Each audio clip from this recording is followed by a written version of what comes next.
Today we've got 3 shoots and all 3 of them are actually kids.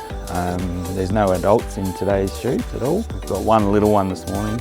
She's about 3. That can be a bit of an interesting age. Sometimes they like to play the game, sometimes they don't. 9 times out of 10, it just takes 10 or 15 minutes for them to warm up and then you start to get their personality come through.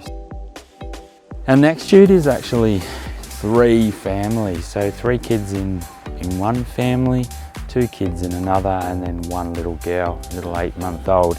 So they're all cousins. So this one's a little bit different because we got from 8 months to 16 years of age as well. So this one particularly is for grandparents, but we'll also break down into the various families and obviously do some individuals of the little one on their own so that the families have some separate stuff as well.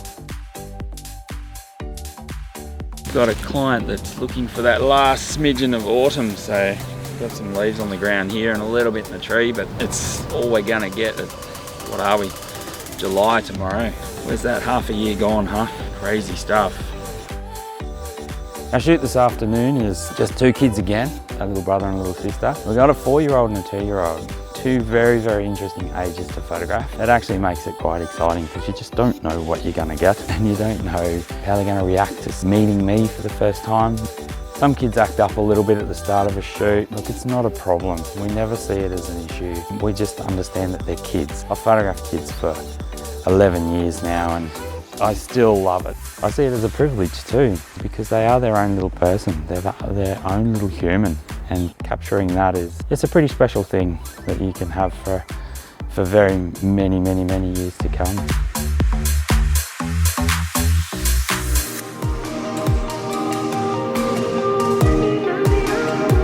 Yesterday afternoon we had motorbikes and backflips on trampolines and out on a farm, but I guess that's not, I know it's one of the things that I love about what I do is the variety.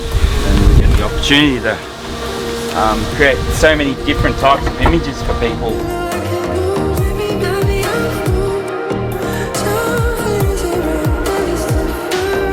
One today, little girl with fluffy blankets and teddies, antique chairs, and it's one of the things we pride ourselves on is being able to adapt and work with families to create something that they really, really love and is unique to them.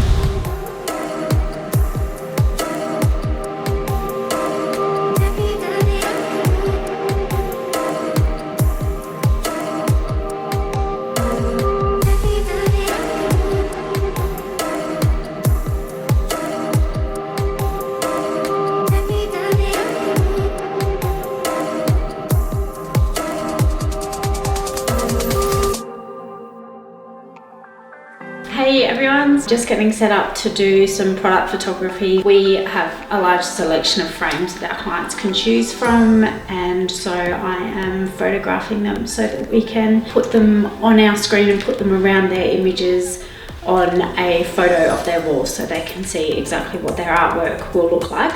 So to do that, what I'm doing is a setup with our light table here.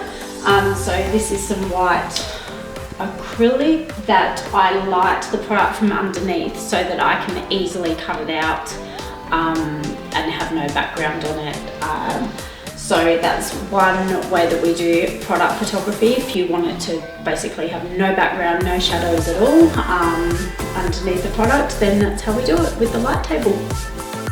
So I'm just finishing getting set up. So what we're doing here is essentially flat lay. So one of the frames are going to be sitting on the light table. I'm setting the camera up to be over the top of the frame so we can shoot it flat. And I'm using a camera with the flip screen, which makes life so much easier. And what I've got set up here as well are cutters on either side. So that's going to help me refine the edges of the product. If I didn't have the cutters there, the light could be bouncing in from everywhere, even though the flash overrides the natural light. This stops the light bouncing off the walls back onto the edges of the product too much, so it can easily be cut out. So we just flip the camera over on the tripod and tighten it up. I always put sandbags on the tripod as well, but yeah, now we straighten the camera up and get ready to go. The other thing we always try to do with Flatlay is to shoot it with a 50mm lens. Quite a small lens, but it is the closest to what our eyes see naturally. So if the product we're shooting allows for us to use that lens, then that's always the preference as opposed to going for a wide angle, but obviously it just depends what we're shooting. Doing as much as we can to get it right in camera and make it easy to cut out products.